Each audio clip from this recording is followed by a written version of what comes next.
بسم اللہ الرحمن الرحیم۔ السلام علیکم ورحمۃ اللہ وبرکاتہ۔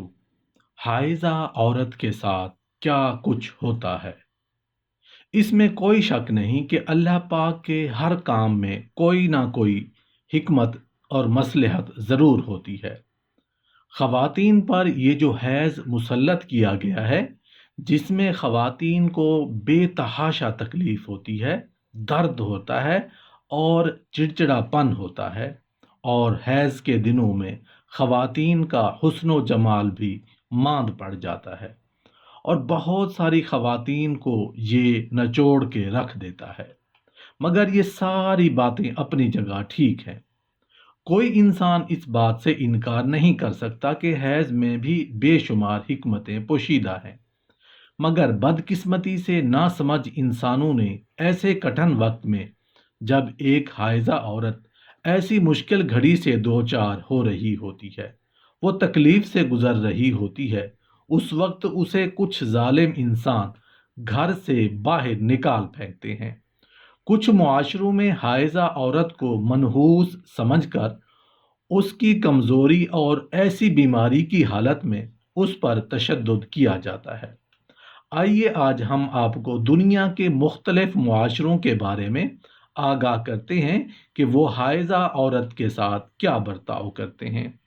یہودیوں میں یہ رواج تھا کہ حیض کے دنوں میں عورت کو گھر سے باہر نکال دیتے تھے، نہ اس کے ساتھ کھاتے تھے، نہ پیتے تھے، اور نہ ہی ساتھ رہتے تھے۔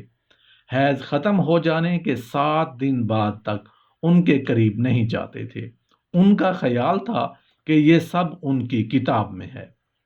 عیسائیوں میں یہ رواج تھا کہ حیض کے دنوں میں ان کے ساتھ جمع بھی کر لیا کرتے تھے۔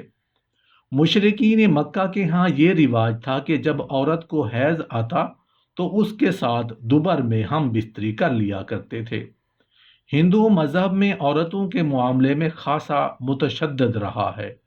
چنانچہ ہندوؤں میں یہ رواج تھا کہ جب کوئی مفرد فوت ہوتا تو اس کی لاش کے ساتھ اس کی زندہ بیوی کو بھی جلا دیا کرتے تھے۔ ماضی میں ہندوؤں میں یہ رواج تھا کہ عورت کو حیض آنے پر گھر سے باہر نکال دیا کرتے تھے۔ یہ آج بھی نیپال میں باقی ہے، اسے نیپال کی رسم میں چوباڈی کہتے ہیں۔ حیض آنے پر لڑکیوں کو گھر سے باہر مٹی کی ایک جھونپڑی میں بھیج دیتے ہیں، جس میں وہ کیڑے مکوڑوں اور جنگلی جانوروں کے حوالے ہو جاتی ہیں۔ حائضہ کو مویشیوں کے باڑے میں جانے کی اجازت بھی نہیں ہوتی، دودھ، مکھن اور دہی کا استعمال نہیں کر سکتی۔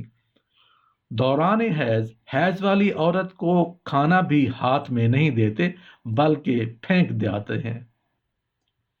حیض والی عورت کو اپنوں سے بڑوں کو نہیں چھونا چاہیے۔ کرائے کا مکان لیتے ہوئے پوچھا جاتا ہے کہ آپ کو حیض تو نہیں آتا؟ اگر حیض آتا ہو تو کرائے کا مکان نہیں مل سکتا۔ اگر مشکل سے مل بھی گیا تو اوپر والی منزل نہیں ملے گی بلکہ نچلی منزل ملے گی۔ دوران حیض پانی والی نل کو ہاتھ لگانے کی اجازت نہیں، گھر کا بیت الخلاء استعمال کرنے کی اجازت نہیں ہوتی۔ غرض یہ کہ حیض والی عورت کو انتہائی منحوس تصور کیا جاتا ہے۔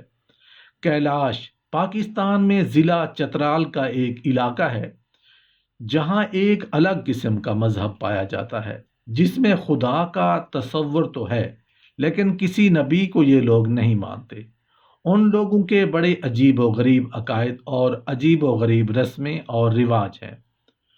انہی میں سے ایک رسم بشالینی کی ہے۔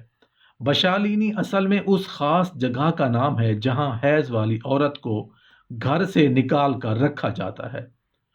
ان کے ہاں عورت کو حیض کے دنوں میں نجس اور پلید سمجھا جاتا ہے اور گھروں میں رکھنا ناجائز اور حرام سمجھا جاتا ہے۔ اس جگہ پر تختی لگی ہوتی ہے جس پر یہ لکھا ہوتا ہے کہ خبردار، بشالینی ممنوع علاقہ ہے۔ اس مخصوص جگہ میں مردوں کا داخلہ ممنوع ہوتا ہے۔ کچھ عرصہ قبل یہ ہوتا تھا کہ شدید برف باری میں حیض والی عورت وہاں پر بغیر بستر اور کمبل کے رہتی تھی، نہ گاؤ تکیا، نہ گرم پانی۔ ٹھنڈے پانی میں نہاتی، تکیے کی جگہ سر کے نیچے پتے رکھتی تھیں۔ انتہائی حیرت کی بات یہ ہے کہ یہاں بچے کی پیدائش ہوتی تھی اور اس کے بعد ٹھنڈے پانی میں جہا کر عورت کو نہانا پڑتا تھا۔ لیکن ابھی یونانی لوگوں کی مدد سے بشالی میں کافی سہولیات آ گئی ہیں، لیکن اب بھی حائضہ کو گھر میں جانے کی اجازت نہیں ہوتی، بلکہ اس کو یہیں پر ہی رہنا ہوتا ہے، چاہے اس کا کوئی رشتہ دار بھی فوت ہو جائے یا کوئی خوشی کا موقع ہو۔ اگرچہ کیلاش لوگوں کے ہاں کوئی مر جائے تو اس پر بھی خوشی منائی جاتی ہے۔ بچے والی عورت کو بچے کے ساتھ یہاں بھیج دیا جاتا ہے، اور جب بچہ 3 سال کا ہو جائے تو پھر بچے کا یہاں آنا ممنوع ہوتا ہے۔ اگر کوئی عورت بشالی میں مر جائے تو اس کی میت دیگر مرنے والوں کی طرح عبادت کے مقام پر نہیں لے جا سکتے، اسے گاؤں میں نہیں لے جا سکتے، نیچے وادی میں کسی مقام پر 3 دن رکھنے کے بعد دفن کر دیا جاتا ہے۔ اگر کوئی بشالینی کی خلاف ورزی کرے یا کوئی بچہ ماں سے حیض کے دنوں میں گاؤں چلا جائے تو پھر بکرے کی قربانی دی جاتی ہے، اور اس طرح یہ عورت پاک ہو جاتی ہے۔ بعض خواتین جب اکیلی ہوں تو کسی مسلمان رشتہ دار کے گھر چلی جاتی ہیں اور حیض کے ایام میں وہاں جا کر گزار لیتی ہیں۔ مالی ایک افریقی ملک ہے۔ یہاں ایک قبیلہ ہے جسے ڈوگون قبیلہ کہا جاتا ہے۔ ان لوگوں کے یہاں بھی رواج ہے کہ حیض کے دنوں میں عورت کو گھر سے نکال دیتے ہیں۔ اسلام نے روزے اول سے حائضہ کے احکام میں اعتدال رکھا ہے، عورت کی کمزوری کا بھی لحاظ رکھا ہے، اس کی سہولیات کا بھی لحاظ رکھا ہے۔ حیض کے خون کو دوسری اقسام کے خونوں کی طرح ناپاک کہا ہے، لیکن اس سے نفرت نہیں، پیار کا درس دیا، بلکہ حائضہ کے لیے تسلی کا سامان کیا ہے۔ اس دوران نماز معاف فرما دی، روزے بھی معاف روک دیے۔ اگرچہ روزے کی قضا بعد میں ہوگی، لیکن فوری سہولت تو ہو گئی ہے۔